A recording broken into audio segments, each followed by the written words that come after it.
En el nombre del Padre, y del Hijo, y del Espíritu Santo. Amén. Ave María Purísima, sin pecado concebida. Queridos amigos de la tele, ya en nuestro tema número 30. Estamos a 6 temas de finalizar este curso. Y hoy hablaremos del cuarto mandamiento de la ley de Dios. El cuarto, un lugar muy especial, porque tradicionalmente, digamos, se dice que los 3 primeros mandamientos están dirigidos directamente a Dios y los restantes 7 están dirigidos al prójimo. Y la manera más ordenada de comenzar por el prójimo es por los que están más cerca, por los que están más próximos. Por eso nos dice el catecismo: en la formulación tradicional del decálogo, los 3 primeros mandamientos se refieren de modo más directo al amor de Dios y los otros 7 al amor al prójimo. De hecho, el precepto supremo de amar a Dios y el segundo, semejante al primero, amar al prójimo como uno mismo, amar al prójimo como Cristo nos amó. No es casual, te decía, que el cuarto mandamiento figure precisamente en esta posición como punto de enlace, como nexo en esta cadena de las manifestaciones y los deberes y las obligaciones y los derechos del amor a Dios y los que se refieren al amor al prójimo. ¿Cuántas veces hemos escuchado la importancia de la familia? ¿Cuántas veces lo hemos hecho? ¿Y cuánto rezamos por la familia, por ese núcleo, ¿no?, de la sociedad que cuando se enferma pasa también como en la vida del hombre, ¿no? Cuando la célula se enferma y puede llegar a ser una verdadera catástrofe si aquello no se corrige, si aquello no se mejora, si aquella célula enferma se cura. Por eso tenemos un gran deber de no solo cuidar la familia propia, sino también la de rezar por las familias en general, rezar por ellas, ¿no? Entonces repetimos, el cuarto mandamiento se dirige a los hijos en sus relaciones con sus padres, pero también se extiende a la relación de los hijos con los demás miembros de la familia, a la relación de las personas, de los ciudadanos con la patria, ¿no? Y también a las personas en general con sus mayores, Y también existe la relación, digamos, de los deberes de los padres para con los hijos, pero también este cuarto mandamiento prevé los deberes de los hijos para con los padres, de los ciudadanos para con la nación, de los menores para con los mayores, ¿no? Vemos entonces los deberes de los hijos para con los padres. La Sagrada Escritura nos habla abundantemente, ¿no? Y es de los temas más sagrados, ¿no?, para la naturaleza humana, ¿no?, que el hijo cuide, obedezca, sea devoto, piadoso con sus padres, ¿no? Los hijos han de respetar y honrar a sus padres, procurar darles alegrías, rezar por ellos y corresponder lealmente a su amor, a sus cuidados, a los sacrificios que hacen por los hijos. Para un buen cristiano, además, esto no es solo un deber, debería ser un dulcísimo precepto, o sea, hacerlo con muchísimo gusto, con muchísimo amor, con muchísima dedicación. La paternidad divina es fuente humana de toda paternidad y por eso también, especialmente los hijos, vemos en nuestros padres a Dios. Y por eso la responsabilidad también de los padres, el lugar que ocupan respecto de la familia, ¿no? El respeto a los padres, que llamamos la piedad filial, de estar hecho de gratitud, de manifestaciones concretas de gratitud. Gratitud con la palabra, porque uno lo dice y lo dice muchas veces y lo reitera, y después la gratitud con los hechos, ¿no?, con ese espíritu de servicio, con esa dedicación, con esa capacidad para dedicarles también el tiempo que necesitan y cuando ya son mayores, ya lo veremos, también ocuparnos de ellos, de su salud física, por supuesto, de su salud espiritual. ¿Qué nos dice la Biblia? El libro de Sirachi, de capítulo 7. Con todo tu corazón honra a tu padre y no olvides los dolores de tu madre. Recuerda que por ellos has nacido. ¿Cómo les pagarás lo que contigo han hecho? El programa de hoy nos puede ayudar también para hacer un poco de examen de conciencia, ¿no? Y si tenés a tus padres presentes, vivos aquí en la tierra, que es un privilegio, bueno, justamente pensá un poco qué puedo hacer para seguir mejorando mi amor hacia ellos, cómo puedo mejorar mi gratitud, cómo lo puedo demostrar una y otra vez. El respeto de los hijos se manifestará en la docilidad. Dócil es aquel que hace lo que le piden, hace lo que le mandan, hace lo que sugieren. Lo contrario a dócil es ser una persona rebelde, ¿no? Tiene que ser dóciles, obedientes, en el sentido de hacer aquello que nos piden. Ya lo dice también San Pablo. Hijos, obedeced en todo a vuestros padres, pues esto es agradable al Señor. Entonces los hijos, mientras estén sujetos a sus padres, deben obedecerles en todo lo que dispongan respecto de su bien, respecto de la familia. Y esta obligación no cesa con la emancipación, o sea, cuando los hijos ya son mayores, cuando dejan la casa, ¿no? O sea que siempre deberá existir ese respeto, ese cariño. Difícilmente los padres puedan llegar a mandar algo opuesto a la ley de Dios. Bueno, pero si así fuera, ¿no? Si así fuera, evidentemente los hijos en este caso no deberían obedecer a los padres, porque primero hay que obedecer a Dios antes que a los hombres, ¿eh?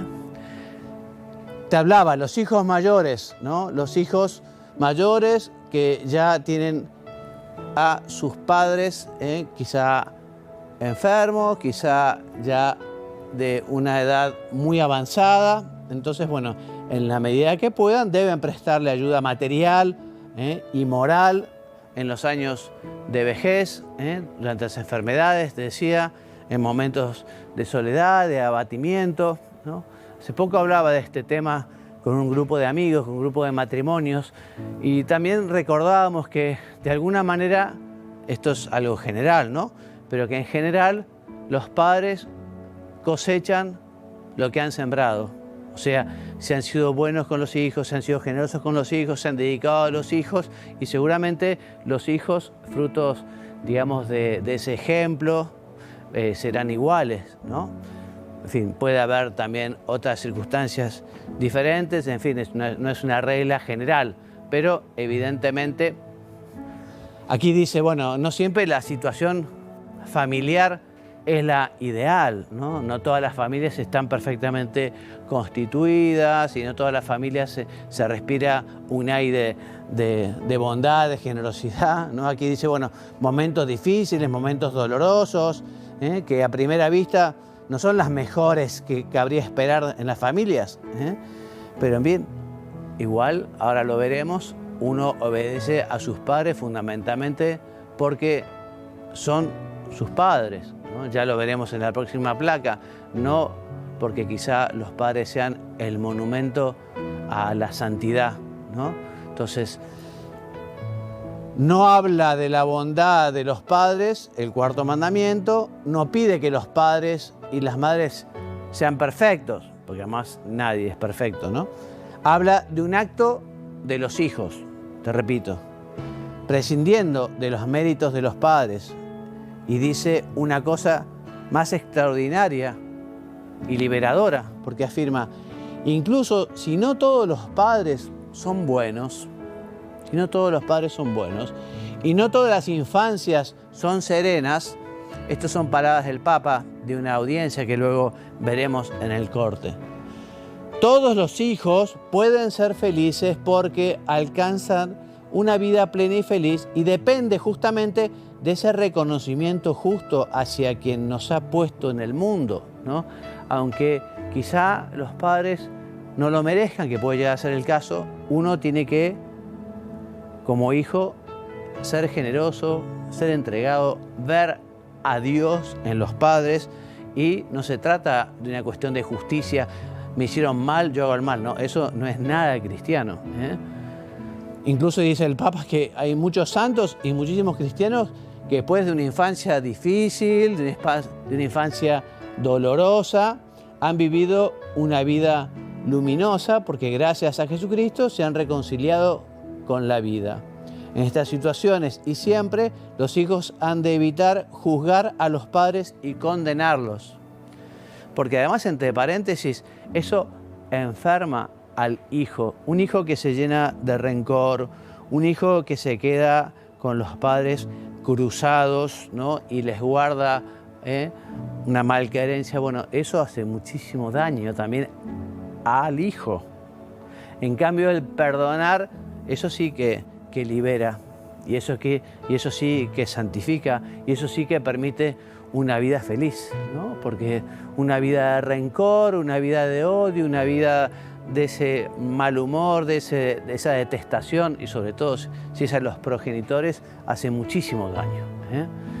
Entonces, por eso sigue diciendo el Papa, en la medida en que van madurando, los hijos deberán aprender a perdonar y a ser comprensivos sin negar la realidad. Quizá hay una realidad dolorosa, quizá efectivamente los padres no han estado a la altura de las circunstancias, quizá los padres se portaron injustamente con aquel hijo, pero hay que ser comprensivo, hay que perdonar, sin negar la realidad de lo que han vivido, pero procurando considerarla y valorarla desde Dios, tanto respecto a sus padres como respecto a la propia vida.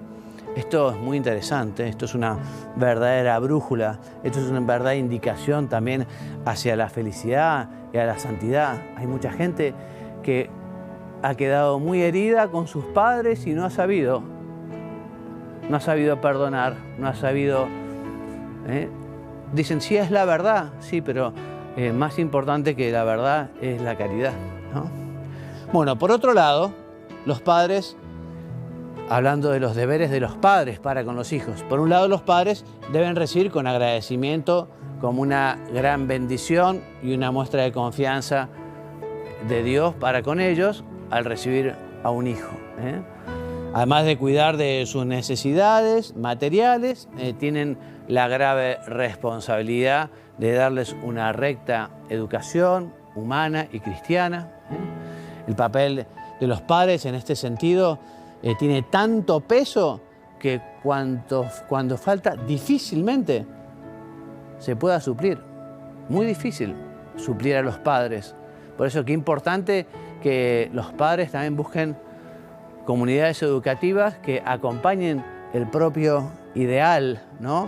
El propio proyecto, ya lo veremos, ¿no? Y lo contrario, quizá cuando los chicos están en un colegio, un colegio parroquial, un colegio católico, un colegio de una orientación, si los padres no acompañan o si los padres no tienen ese mismo proyecto, se les hace un daño grande a los chicos, ¿no? Porque difícilmente se puede suplir a los padres en lo que tiene que ver con la educación. Son esenciales y son los primeros responsables. El derecho y el deber de la educación son para los padres primordiales e inalterables. Por ejemplo, lo que sería tremendo, como pasó en algunos países comunistas, ¿no? de que los chicos sean privados de la educación de los padres, o que el Estado sea el que tome la educación de un modo único. Sería tremendo, ¿no? Por eso los padres tienen la responsabilidad de crear un hogar, un espacio familiar donde se puedan vivir el amor, el perdón, el respeto, la fidelidad, el servicio, y un servicio que sea desinteresado. Bueno, pero antes de continuar, vamos a hacer el corte y vamos a ver lo que nos dice el Papa sobre la familia. Honra a tu padre y a tu madre, para que se prolonguen tus días y seas feliz en el país que Dios te da. Honrar significa reconocer y dar importancia a los padres a través de acciones concretas que manifiestan afecto y cuidado. Lo dijo el Papa Francisco en la audiencia general del tercer miércoles de septiembre de 2018, continuando con su ciclo de catequesis dedicados a los mandamientos. El Papa Francisco recordó que aunque no todos los padres sean buenos y no todas las infancias sean serenas, todos los hijos pueden ser felices, porque el logro de una vida plena y feliz depende de la justa gratitud a quienes nos han traído al mundo. Mai insultare i genitori altrui, mai. Por favor, nunca insultes a los padres de otras personas. Nunca insultes a tu madre, nunca insultes a tu padre. Nunca. Tomen ustedes esta decisión interna. De ahora en adelante, nunca insultaré a la madre o al padre de nadie. Le dieron la vida. No deberían de ser insultados. Muy bien, continuamos entonces con esos deberes de los padres para con los hijos y hablábamos de que tienen el deber de conseguir un hogar que se respire el mismo espíritu de la casa de Jesús, José y María, ¿no? Un hogar en el que el ambiente más apropiado para la formación de los hijos justamente se cultive, se busque, se fomente las virtudes y los valores. Y allí, con el ejemplo y la palabra, han de enseñarles a conocerse, a vivir libre y generosamente, con alegría y sinceridad, a ser honestos, a dialogar con cualquier persona, a acoger las verdades de la fe, a ir teniendo una vida de piedad. Desde chiquitos van aprendiendo a rezar. O sea que los padres tienen que conjugar en materia de educación el cariño, pero también la fortaleza, la vigilancia, la paciencia. Es un verdadero arte y Dios les ha dado la gracia para poder hacerlo. Qué importante que los padres consigan llegar a ser amigos de sus hijos, ¿no? En ese sentido, hay que dedicarles tiempo, hay que compartir con ellos, hay que hablar, hay que salir.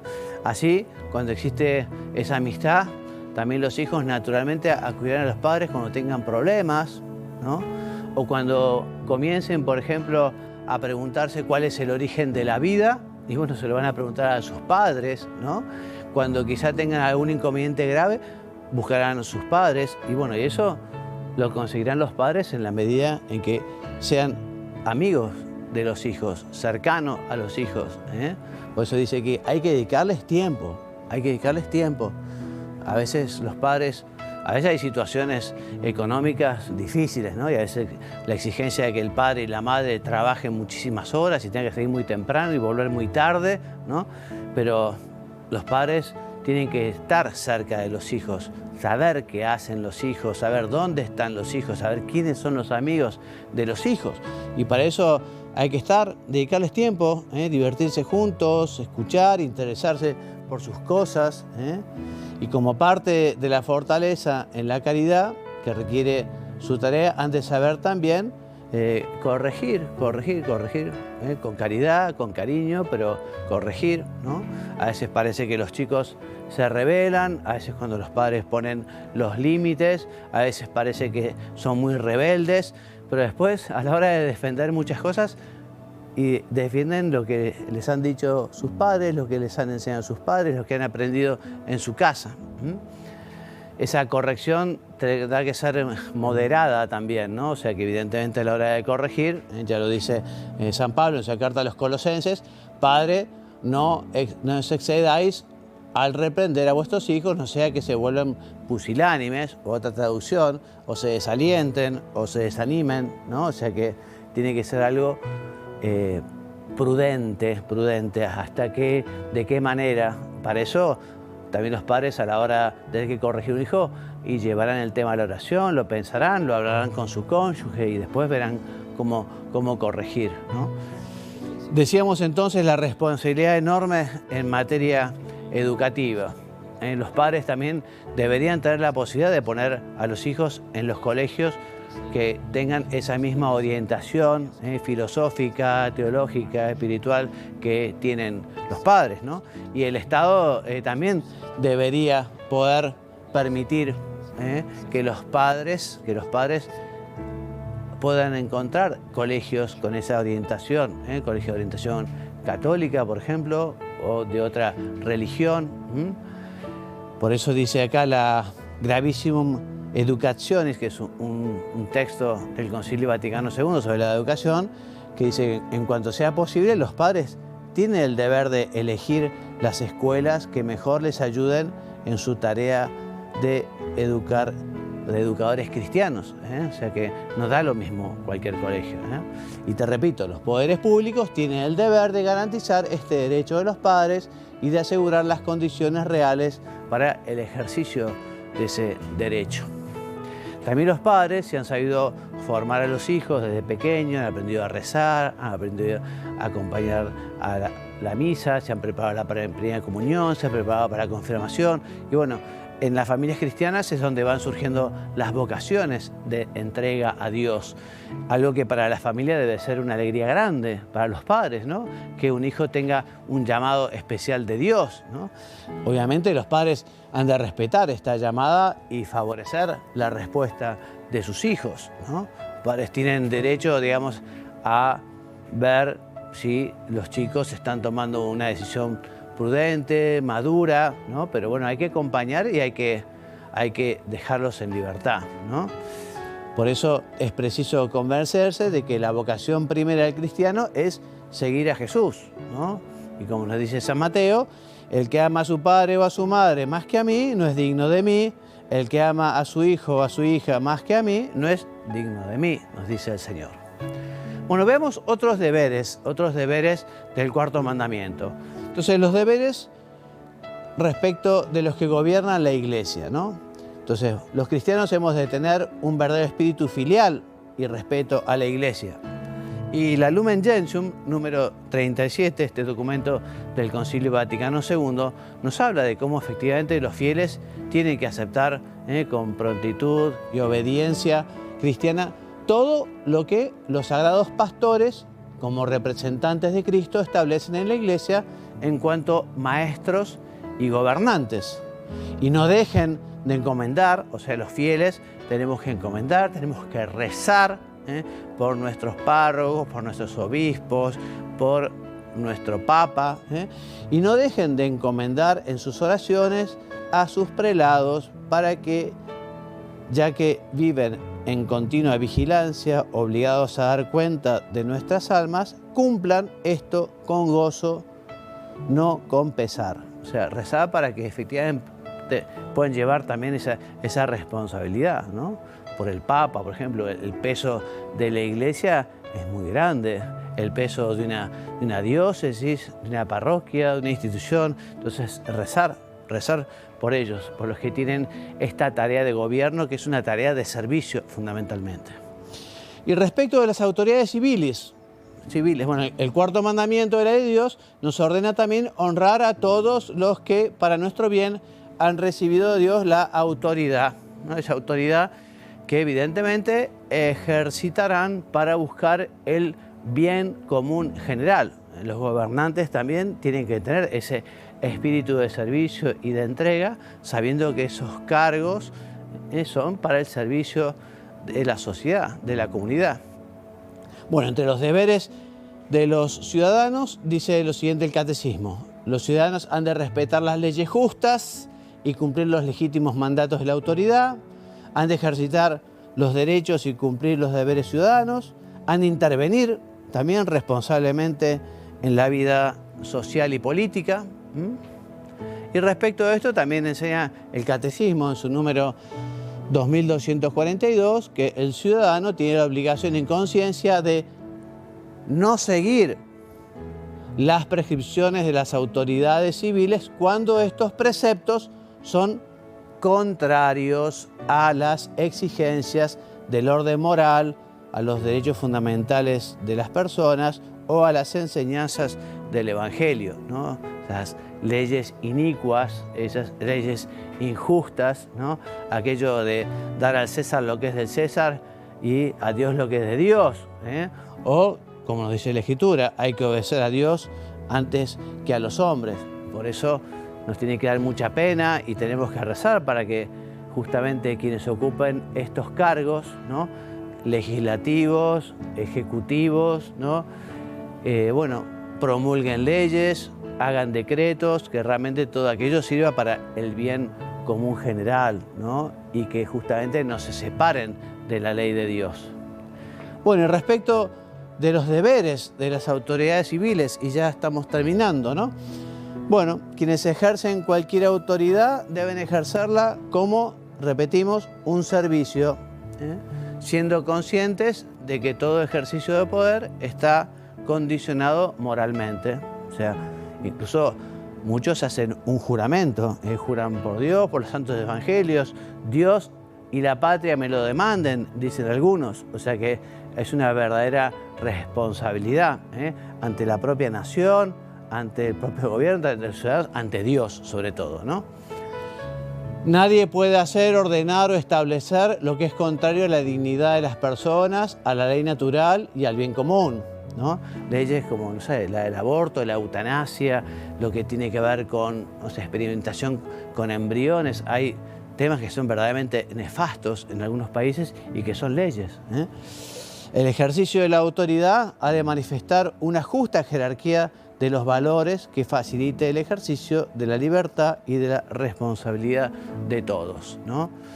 Por eso también dice el catecismo que los que gobiernan deben buscar esa justicia distributiva entre todos los ciudadanos, algo que es difícil. Por eso también que es importante que los que se dedican a gobernar tengan esa sintonía con Dios, que busquen esa sabiduría, esa prudencia en la oración o el Espíritu Santo, ¿no? Para justamente proveer a las necesidades y contribuir con todos y cada uno de los miembros de la sociedad, atendiendo a la concordia y a la paz social, ¿no? Y tener cuidado de no adoptar disposiciones que induzcan a la tentación de oponer el interés personal al de la comunidad. O sea, el poder político, repetimos y vamos terminando, tiene que respetar estos derechos fundamentales de la persona y tienen que administrar con humanidad la justicia, respetando los derechos de todos. Así como te decía, rezar por el Papa, por la Iglesia, por los obispos. Bueno, recemos por nuestros gobernantes. Recemos por nuestros gobernantes, ¿no? Pidamos gobernantes prudentes, sabios, humildes, pidamos, ¿no? Para que el Señor nos lo dé y recemos por ellos para que efectivamente vivan esa vocación política, que es una vocación de servicio fundamental. Muy bien, hasta aquí el programa de hoy. Como bibliografía básica, como siempre, el Catecismo de la Iglesia Católica, los números 2196 a 2257. También están los números paralelos en el compendio del Catecismo. Y del Papa Francisco recomendamos Amoris Laetitia, esta exhortación apostólica del 19 de marzo del 2016. Finalizamos diciendo que los programas que hemos ido grabando, o sea, este que es el número 30 y los 29 anteriores, los pueden encontrar en www.latele.com.pi o en la lista de reproducción de YouTube o también en Instagram. Me despido hasta la semana que viene. Veremos, Dios mediante, el quinto mandamiento. Quinto mandamiento, un tema muy importante. Te doy la bendición y también la bendición para toda tu familia y para tus padres. Vamos a rezar especialmente por los padres de todos. Que Dios los bendiga y los haga muy santos. Amén.